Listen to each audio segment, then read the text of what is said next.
My family insists that I hand over the house I bought on my own to my pregnant sister because she needs it more. My mother likes to tell people she did her best with me, like I was some kind of failed project she had to return to the store. She says it in that fake, sad voice, hand on her chest like she is hurt and confused about how her oldest daughter turned out so ungrateful and distant. She leaves out the part where she shoved a trash bag of my clothes into my arms when I was 16 and told me to get out of her house because I was dating the wrong kind of boy and making the family look bad in front of the community. I still remember the smell of the hallway carpet that night. It was this weird mix of cleaning product, old dust, and something burnt from the kitchen downstairs. And I was standing there with my shoes half on, hugging that bag like it was going to steady me, while my mother kept talking about shame and reputation and the neighbors. She talked like there was an audience somewhere rating her performance as a strict but righteous mother. She did not ask where I was going. She did not ask if I had money or if I was scared. She just kept saying that I brought this on myself and that I knew what kind of people our community would tolerate. The boy she hated so much was just a kid from my high school who happened to have a different accent and a different last name. We tried to keep talking for a while after I got kicked out, meeting up near school and texting when we could, but my whole life turned into survival mode, and eventually the distance and pressure were too much. We drifted apart quietly, without a big breakup scene, just fewer messages until there were none. He was polite, soft-spoken, always said thank you to adults, and probably the safest thing in my life at the time. He walked me home when it was dark, waited with me for the bus, sent me dumb little photos of his dog when I was stressed about exams. None of that mattered. What mattered was that people had seen us holding hands in the parking lot after a church youth event, and apparently that was enough to burn my whole childhood down. When my mother opened the door and told me to get out, my little sister was standing halfway down the hallway, peeking from behind her bedroom door. She did not say anything. Her eyes were big, and she looked more curious than scared, like she was watching a show. My mother told her to close her door and not come out. She did. I remember thinking even then that I was being written out of the family story in real time, and my sister was being taught that this was normal. I called a friend from school while I stood on the sidewalk with my trash bag and my backpack and my heart beating way too fast. It was late, but she answered on the second ring. Her mother let me sleep on their couch for what was supposed to be a couple of nights and turned into months. I learned how to fold blankets in the morning so the living room would look like a living room again and not like someone lived there. I learned how to make myself small in someone else's house, how to move quietly, how to be grateful without looking like I was keeping score. A school counselor pulled me aside after a week and asked gentle questions about where I was staying and if I felt safe and if I knew about child protection services. She had this soft voice and a folder open in front of her, and she kept saying my name like it could soften the situation. I nodded, said I was fine, smiled way too wide, and lied through my teeth, because the idea of getting dropped into a home with strangers terrified me more than my mother did. I had already been thrown out once. I was not about to volunteer to be moved around like a piece of furniture again. That was the first time I realized that in my family, love was conditional and reputation was everything. As long as you kept the picture-perfect story going, you were a good daughter. You smiled in photos, you sat in the front row at church, you laughed at the right jokes. The second you embarrassed them, you were disposable. I got my first job at a coffee shop when I was 17, mostly because I felt guilty eating my friends' groceries and using their hot water. I was still going to classes, dragging myself out of bed before sunrise to catch 2 buses, and then spending evenings wiping tables and pretending to be cheerful for customers who snapped their fingers when their drinks took too long. I smelled like espresso, sugar syrup, and cleaning chemicals all the time. I knew exactly how long it took for the mop water to go from clear to gray. There were nights I would get home and just sit in the shower until the hot water ran out, because it was the only place I felt completely alone and off duty. There were nights when my feet ached so badly I would stand at the bus stop and seriously consider just lying down on the bench and staying there. I learned the regulars by their shoes and their orders before I ever knew their names. The man who always complained his drink was too hot but kept coming back. The woman who tipped in coins and sticky dollar bills and apologized every single time. The teenage kids who treated the place like their living room and left napkins everywhere. I got yelled at for things I could not control, like prices and wait times, and then went home to sleep on a couch that was not mine and worry that one day the friend who was helping me would finally get tired of the extra person in her living room. On the bus rides home, I would stare out the window at other people's houses and wonder what it felt like to be inside them without clenching your teeth. I kept my work shoes under the couch and my uniforms folded in a plastic bin because I never wanted to be accused of taking up too much space. On my days off, when other people my age were going to parties or hanging out at the mall, I was catching up on laundry, trying to keep up with homework, and doing mental math about whether I could afford a bigger bag of rice that week. It was not heroic. It was just grinding through each day because the alternative was going back to a house where I was not wanted. My body responded to the stress in weird ways. Some weeks I could not eat much because my stomach was in knots, and other weeks I would inhale whatever was left over at the end of a shift like I had not seen food in days. I remember my friend's mother leaving a plate of food on the coffee table when she went to bed, just in case you get hungry later, and me staring at it like it was some kind of exam about whether I was allowed to exist there.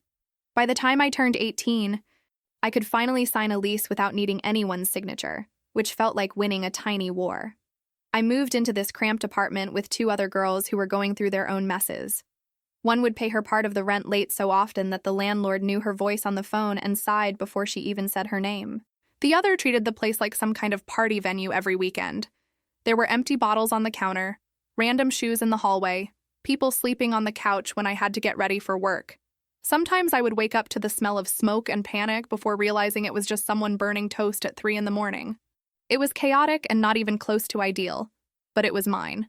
Or at least as close to mine as something shared with strangers could be. No one could throw me out alone in the hallway and shut the door behind me. If I left, it would be because I chose to. I enrolled in a certification program at a community college and tried to convince myself that exhaustion was a personality trait. I would close the coffee shop at night, count the drawer, clean the machines, and then catch a few hours of sleep before opening it again in the morning with my eyes half open. I ate whatever I could grab between classes, usually something cheap, and my body started showing signs that this was not sustainable. I fainted at work once. One second I was refilling the pastry case, the next I was on the floor with my manager yelling my name and a regular customer fanning me with a menu. I wish I could say that was the moment I slowed down and learned to take care of myself, but it was not. I took a day off, drank some sports drinks, promised everyone I would take it easy, and then went right back. When you grow up being told that you are a problem, you start treating basic survival like something you have to earn every single day. The thing that kept me going was this stubborn little fantasy of having a place that no one could throw me out of. Not a rented room, not a shared apartment where someone else's boyfriend would leave his laundry all over the living room and complain about the noise of your alarm, but an actual place that was legally mine. I started building credit with a secured card, which I used only for gas and paid off obsessively. I read boring articles about budgeting and savings between classes when everyone else was scrolling through silly videos.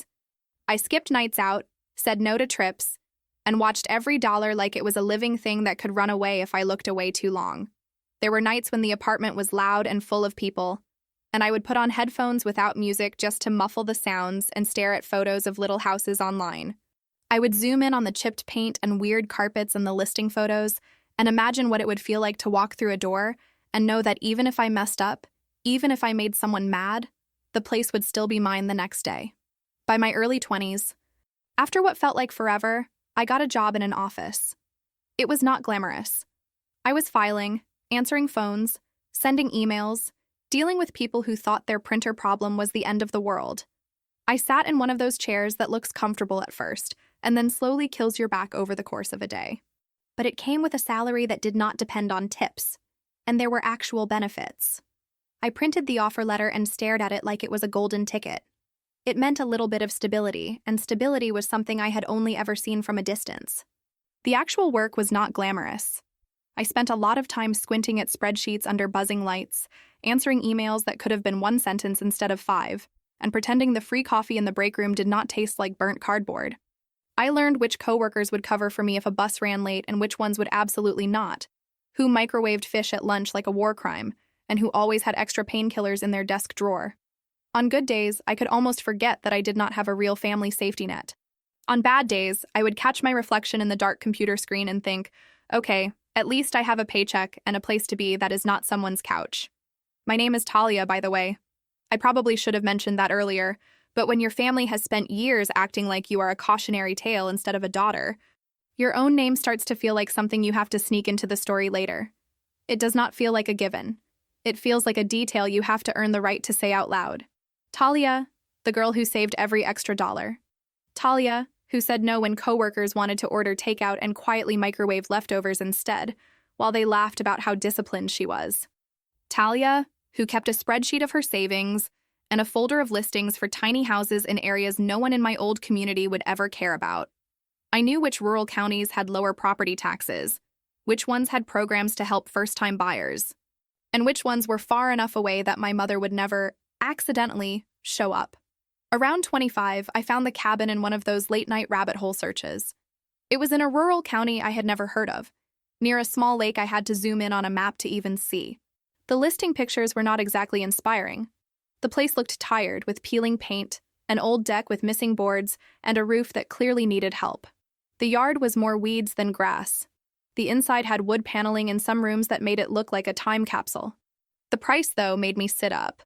It was labeled as a fixer-upper, which is real estate code for, "This house has seen some things." But it was actually within reach if I stacked every bit of savings I had and squeezed a little more.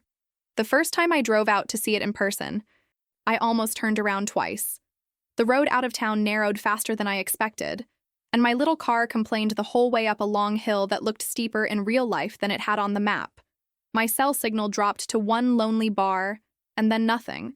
And for a few minutes, all I could hear was the engine, the tires on gravel, and my own brain asking if I had finally lost it. But then the trees opened up just enough to see the water through the branches, dark and still, and completely indifferent to whether I belonged there or not.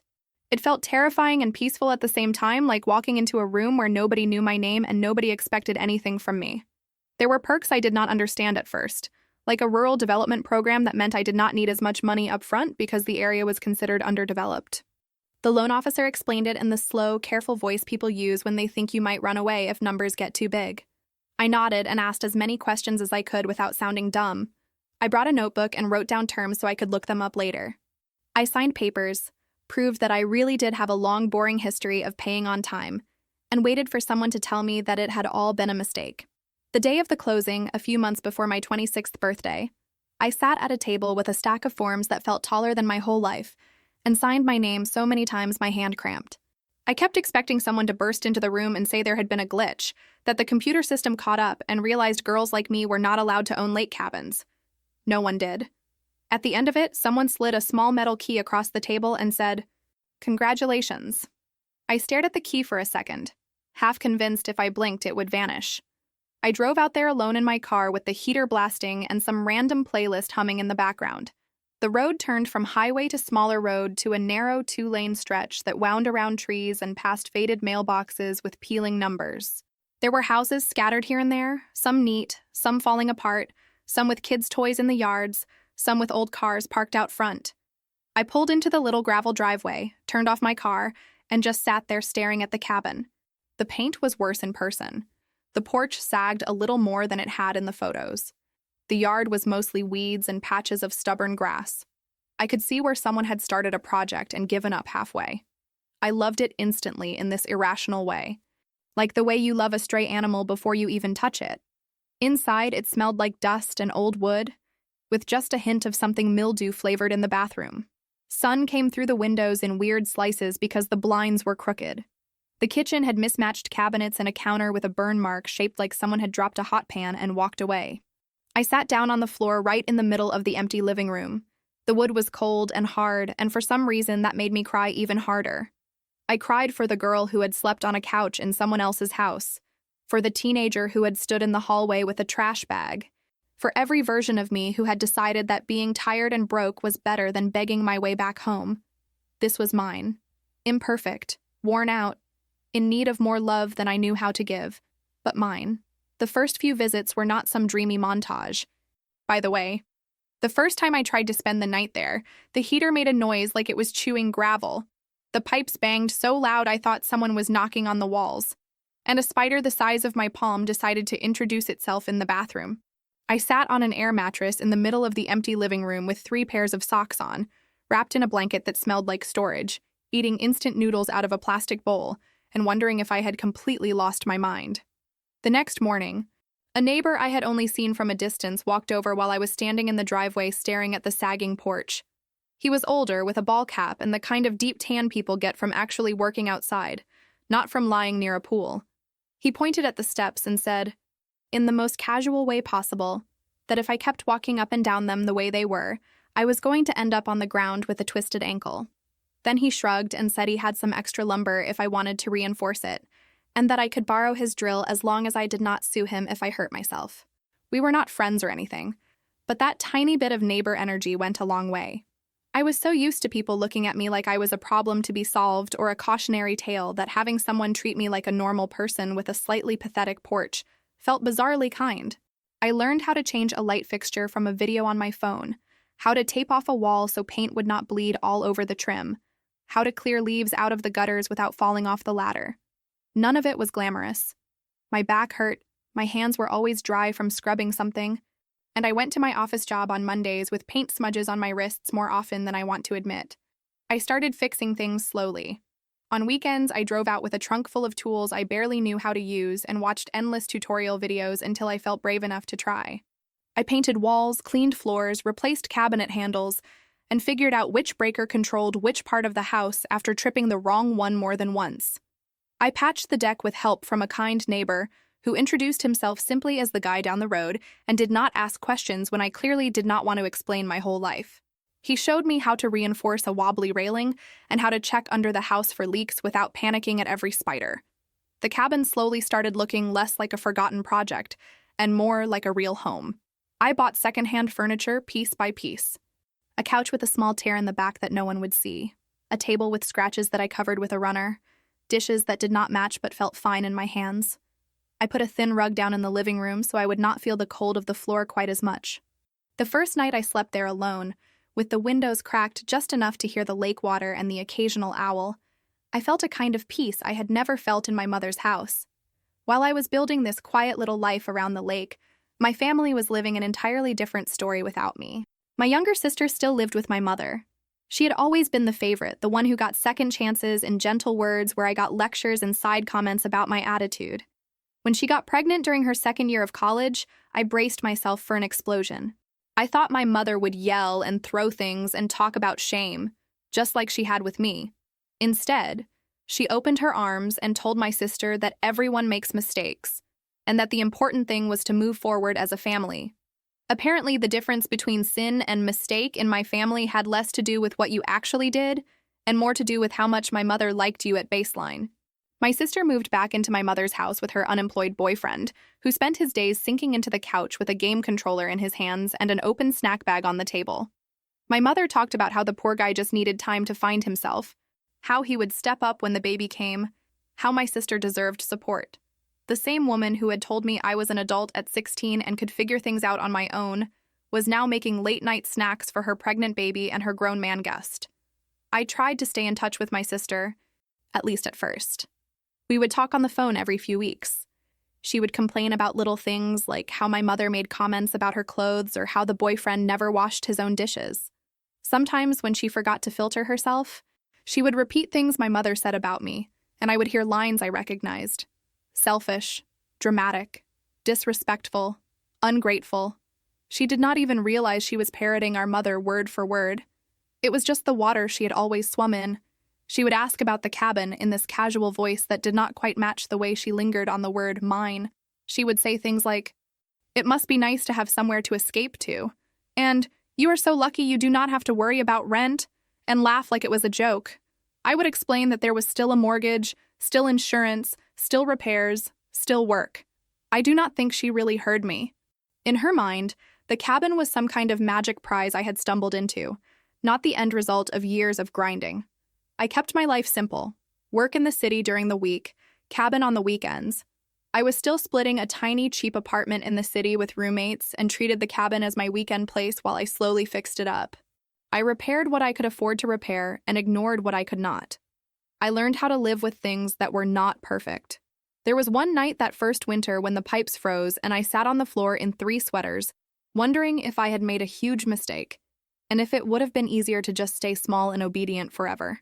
A slightly crooked door, a squeaky step, a patch of wall that needed more sanding than I had the energy for. I also learned how to love something that no one had handed to me, something I had built slowly and stubbornly out of all the parts of myself my family had not managed to crush. Then one Sunday morning, while I was sitting on the small deck with a mug of coffee and a blanket around my shoulders, My phone rang. It was my mother. She did not call often, which meant it was either a holiday or a crisis. It was neither. It was worse. She started with small talk, asking if I was still at that job, if my car was holding up, if the winters by the lake were cold. She sounded almost friendly, and it put me on edge immediately. She is not friendly with me without a reason. Then she said that my sister had finally decided to get married. She put this cheap excitement into her voice, like she was trying to sell me something on a commercial. I said, "Congratulations." I meant it, sort of. I have my opinions about marrying the guy who has been living rent-free in your mother's house while refusing to look for steady work. But whatever. Not my life. Not my baby. Not my problem. Then my mother said it. She said she had the perfect idea for a wedding gift. She thought I should give my cabin to my sister as a present. I actually laughed at first because I thought she was making some kind of weird joke. Who asks their estranged daughter to hand over the one stable thing she owns as a wedding gift to the golden child and her man-child partner? I asked her to repeat herself, just to make sure I had heard right, and she did. Slower, as if maybe I did not understand words properly or had missed the part where this was somehow reasonable. She talked about how a baby needs a yard and fresh air, and how the cabin would be a perfect place for my sister to raise a family. She painted this whole picture of a toddler running through the grass, a grill on the deck, little shoes by the door. She said things like, "You are single? You do not really need all that space." And, "It is not like you are there full time." And, "Families should help each other." She mentioned the way people would talk if they found out I refused to help my own sister when I was doing so well, like my entire purpose was to be a public relations project for her. My hands were shaking. I could feel my heartbeat in my throat and this buzzing in my ears like a bad soundtrack. I told her no.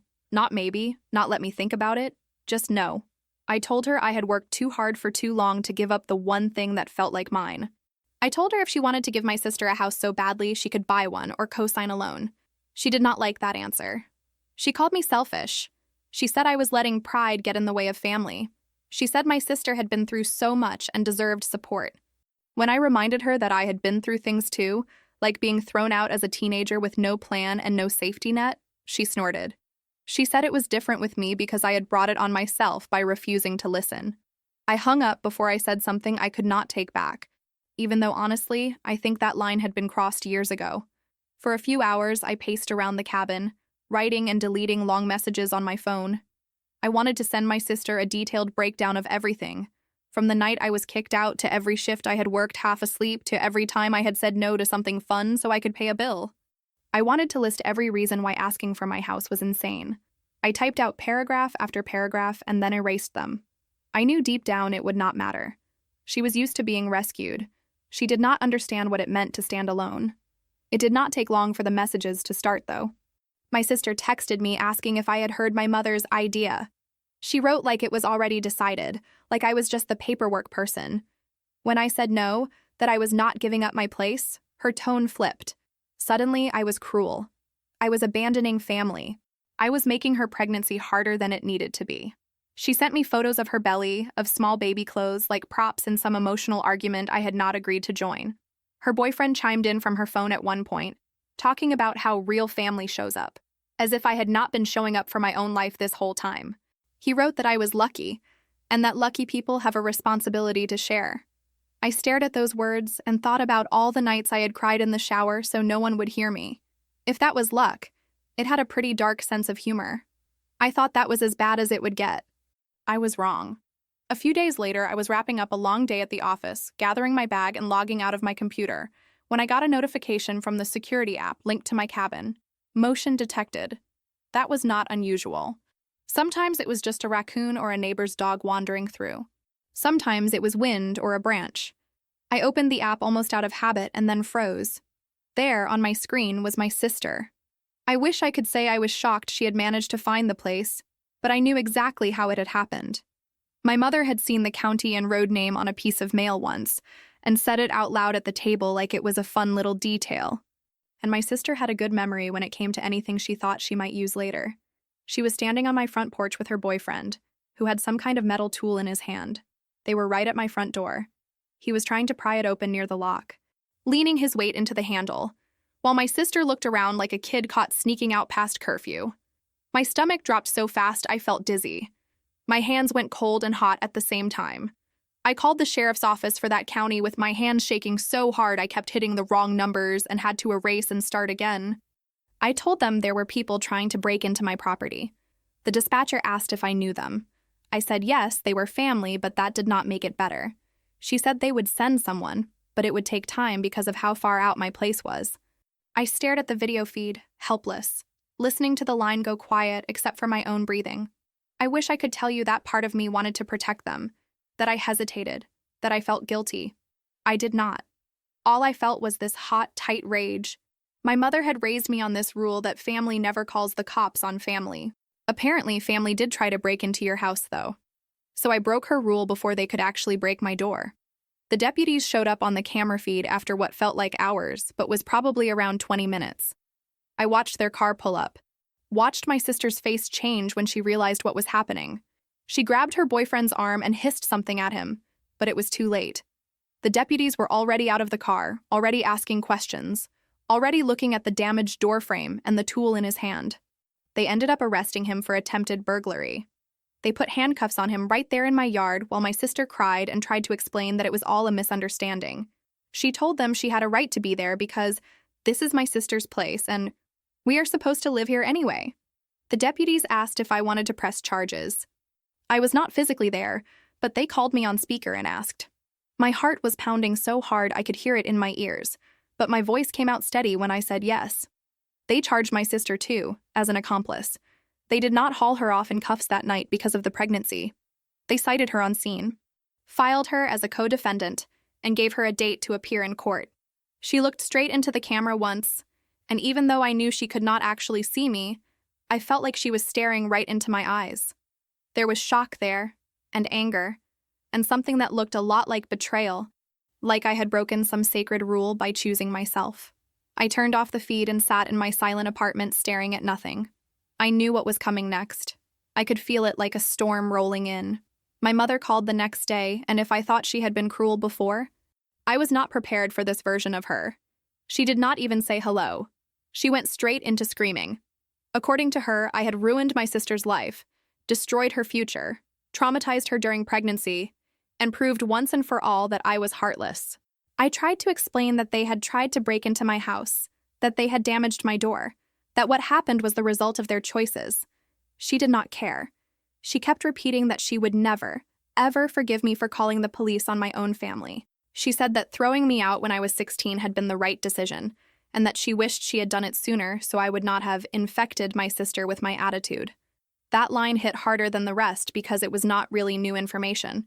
She had implied it in 100 little ways over the years. Hearing her say it out loud without shame made something finally snap inside me. I told her I was done. I told her if she called me again to yell, I would block her number. She laughed like she did not believe me. Like blocking her was not even an option in her world. She believed me later. My sister, whose court case was now looming over everything, did not handle the situation quietly. She took her campaign public. On this social media app, she started posting long emotional rants about how her pregnant self had been denied a safe home by her cold-hearted sister. She posted pictures of herself in cramped spaces with peeling paint, wrote about being forced to raise her baby in unsafe conditions because her greedy sister would not share. My phone did not let me ignore it even when I tried. Screenshots started landing in my messages before I had even seen the original post. A girl I had shared a locker with in 9th grade sent me a link with a, "Is this about you?" Like it was gossip, not my life. An aunt I had not seen since I was a kid texted me a praying hands emoji and a vague, "family should stick together" paragraph without asking once what had actually happened. Coworkers who barely spoke to me at the office suddenly had a lot to say in private messages, all of it shaped like concern but angled like judgment. It was like watching a version of myself I did not recognize getting passed around in group chats I was not in. She left out the part where her boyfriend was caught on camera trying to break in.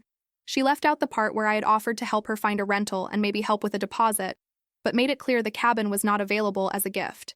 She left out the part where she had called me selfish for saying no. At first, the post just made me roll my eyes and cringe. My phone lit up with notifications from people I had not talked to in years, sending me screenshots with messages like, "Is everything okay?" and "Is this about you?" Then she posted a picture of the outside of my cabin. The angle was weird enough that she probably thought it was anonymous, but local people could definitely figure it out. In the caption, she talked about, This place near the lake. Everyone knows that cute little cabin near the bend in the road, and my stomach twisted. A coworker messaged me a screenshot one afternoon and asked if I was okay. That was how I found out people in my actual life had seen it. She did not know the full story. She just wrote, "I am not trying to be nosy, but this looks really personal." I stared at the message, feeling exposed in this new way, like my family chaos had somehow leaked into my work life and was now dripping all over my professional reputation. That was the moment I realized this was not just about hurt feelings or awkward holidays. My safety and privacy were actually on the line.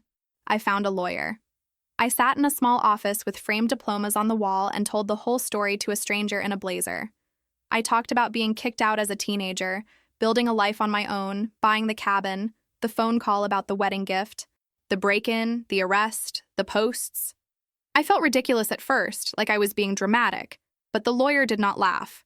He took notes and asked specific questions like dates and times and exactly what the deputies had written in their report. Every time he said, "That matters," I felt both validated and sick. He suggested we request a restraining order, not just because of the break-in, but because of the harassment and the way my sister had started involving other people. He used words like pattern and escalation that made my skin crawl because they made everything sound clinical and real. He told me to screenshot everything, every post, every comment, every text message.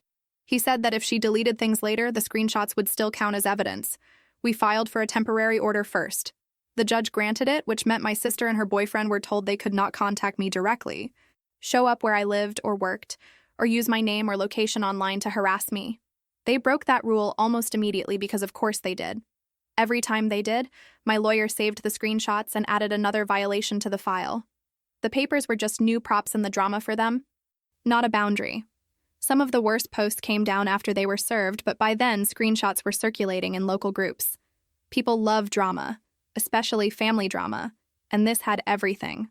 Pregnancy, a lakeside cabin, police, accusations of greed. The wild part was how many people were willing to believe my sister's version, where I was this cold, successful villain hoarding a lakeside paradise while a poor pregnant woman begged for help. I tried, just once, to set the record straight publicly.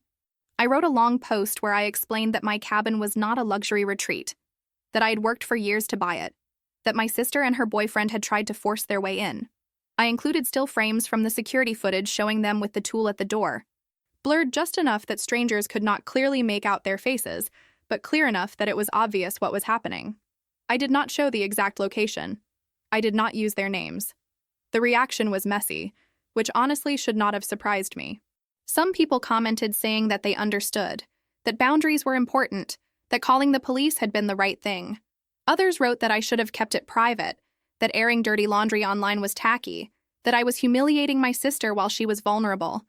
A few insisted there had to be another side, and that surely I could have found a way to compromise. My phone buzzed nonstop for 2 days. I muted everything, turned off notifications, and still felt like there was a swarm of bees living in my chest, buzzing and stinging at random moments. Then my mother showed up. Not on the app, in real life. I was at the cabin on a Saturday, patching a part of the roof with that same neighbor who occasionally helped me, when I heard a car pull into the driveway. I climbed down the ladder and wiped my hands on my jeans. My mother stepped out of the car holding a manila folder like it was a weapon, and she was here to win a fight. She did not waste time on pleasantries. No hug, no, "How are you?" Nothing. She walked right up to me and pulled out a stack of papers. She said she had talked to someone who knows about these things and found out there was a simple way to fix everything. She said it the way you might talk about a quick household hack, like cleaning a stain or organizing a closet. She wanted me to sign a form to transfer the cabin into my sister's name.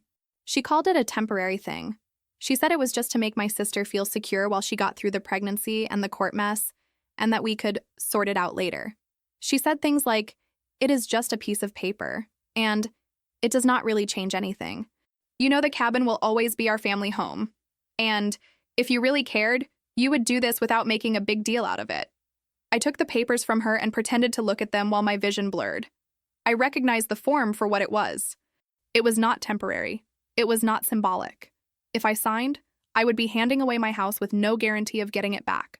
My mother either did not understand that or understood it perfectly and did not care because in her head, everything I had was already community property as long as the community was spelled family. I took out my phone, snapped pictures of the forms, and handed them back. I told her I was not signing anything without my own lawyer looking at it. Her mouth tightened into that thin, angry line I remembered from childhood. She tried to guilt me, then tried to scare me, then tried to play on nostalgia, all in the span of a few minutes.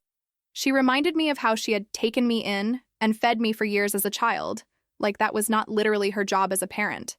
When none of that worked, she called me cold again, said I had let the world harden me, said she did not recognize me anymore.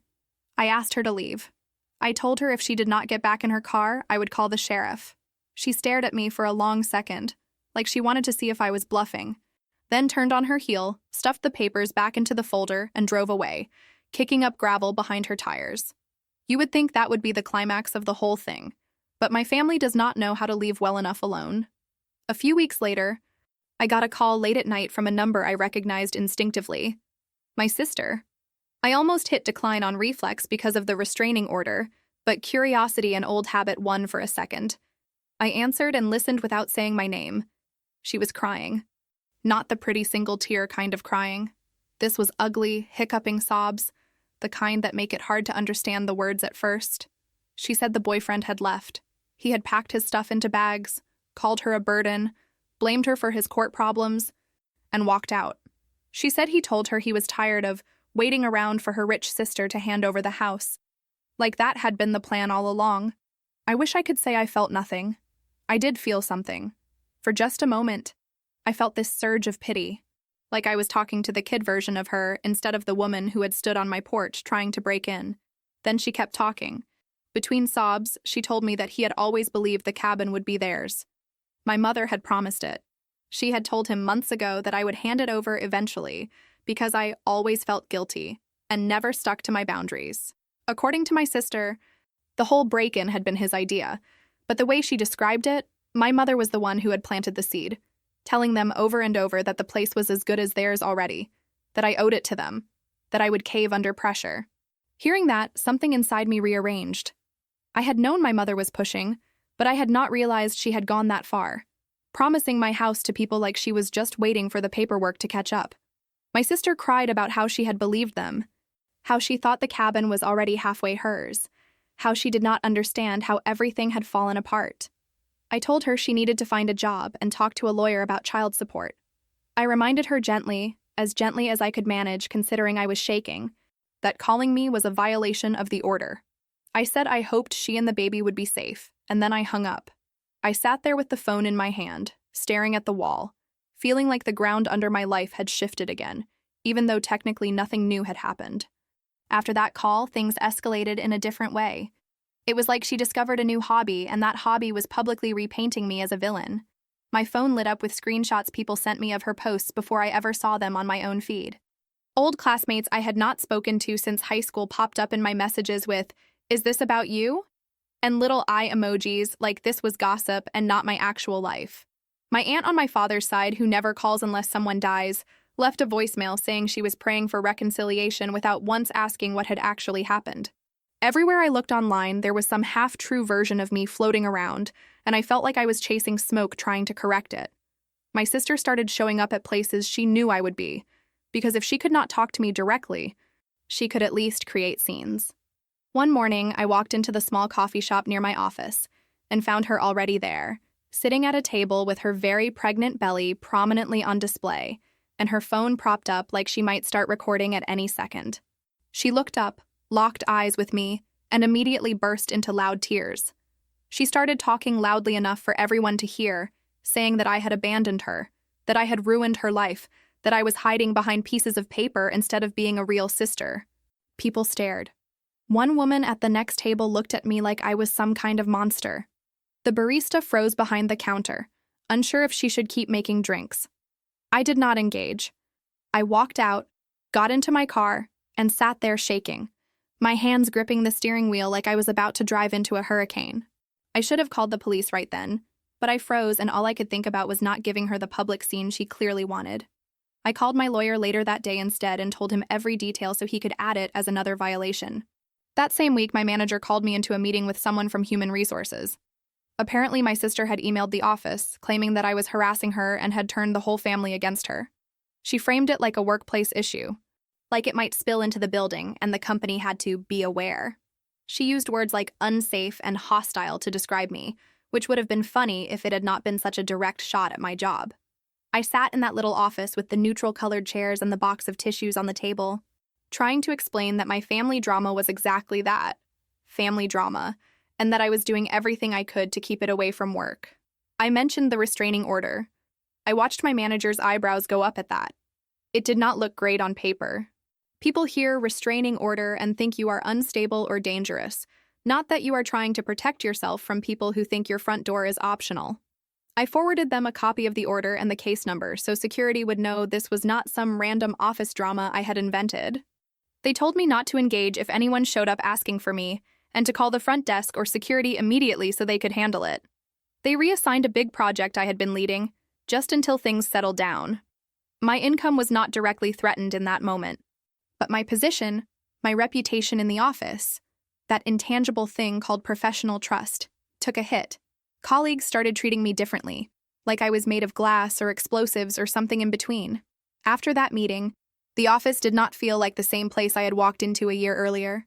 Conversations at the coffee station would stop half a beat too early when I walked up, like someone had hit pause on a show I was not allowed to watch.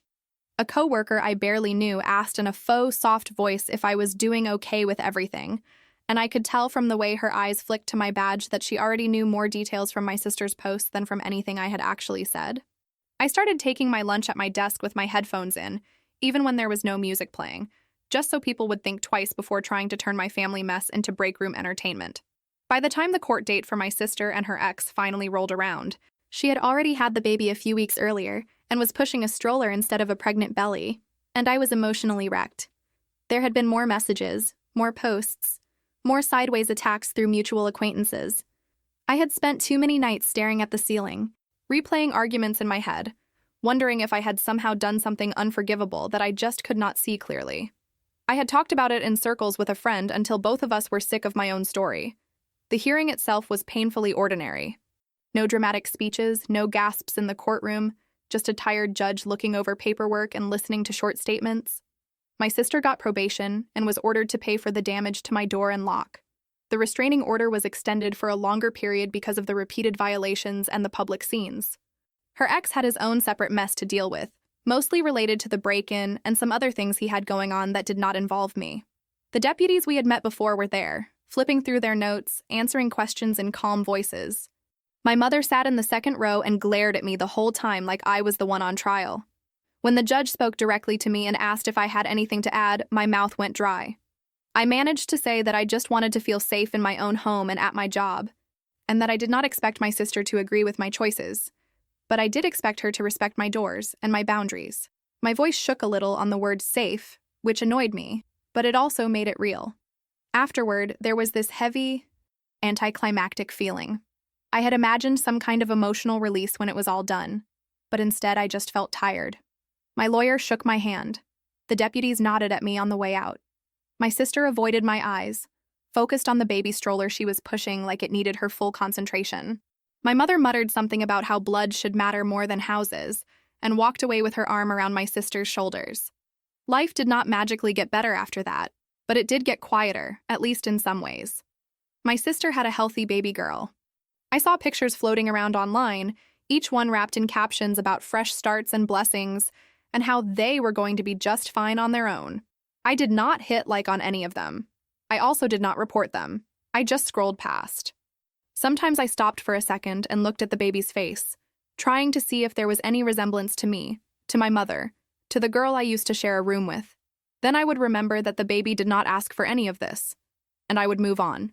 My mother made some bad financial decisions trying to keep up with legal bills and support my sister's new little family. She refinanced her house, took on more debt than she could manage, and eventually lost the place when she fell behind. Someone mentioned to me through a mutual friend that she and my sister were now sharing a small rental apartment, pinching pennies, blaming me for all of it. In their version, I was the reason they were no longer in the big house, not the loans or the decisions or the break-in or any of the actual facts. I did not feel triumphant. I did not feel vindicated. If anything, I felt this weird mix of anger and grief and relief. It is not satisfying to watch people who hurt you struggle, no matter what the movies try to sell you. It just proves that everyone loses when a family implodes. The only difference is who gets blamed out loud and who gets blamed in silence. I kept my job. The work drama faded slowly as new things replaced me as the main gossip. Someone else's meltdown, a new hire who made a mess of a project, a change in management. The company never came out and apologized for doubting me, but they started giving me bigger tasks again. The manager who had sat in that meeting with human resources started asking my opinion on things more often, like she was rebuilding some kind of quiet trust. I kept my cabin.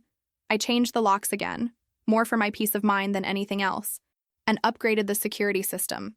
I started turning my phone on airplane mode every time I drove out there. I liked the idea that people could shout into the void online and it would not reach me for a while. The drive itself became a ritual. Leave the city, watch the buildings fade into trees, feel my shoulders drop a fraction of an inch every few miles. On some evenings, I would sit on the repaired deck with a blanket and a mug and watch the sun slide down over the water. I would listen to the wind in the trees and the occasional boat in the distance and try to remember that I was not the girl standing in the hallway with a trash bag anymore.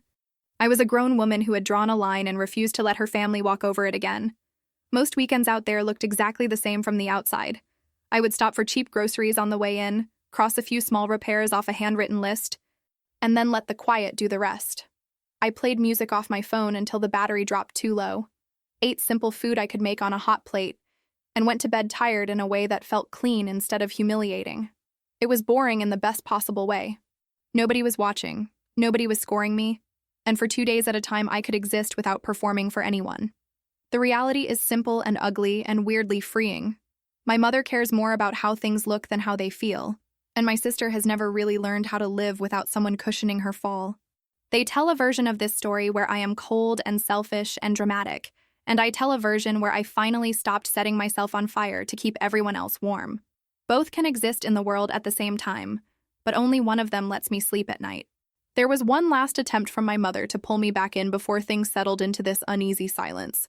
It happened a few months after the court hearing when the weather was starting to warm up again.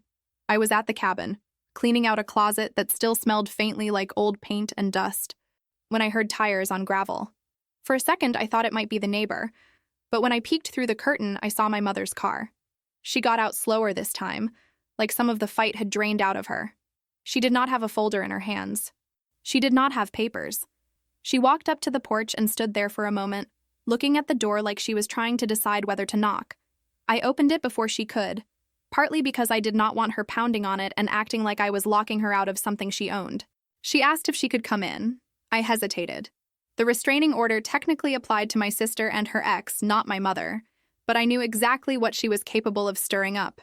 I let her stand just inside the doorway. I did not invite her to sit. Maybe that was petty. Maybe it was healthy. She looked around like she was seeing the cabin for the first time, even though she had seen pictures when it was just an idea. Her eyes landed on the patched deck through the window, the painted walls, the secondhand furniture that somehow looked intentional now. She made a small noise, something between a sigh and a sniff. She said she wanted to talk without yelling. She said she was tired. She said the baby was beautiful, but the situation was hard.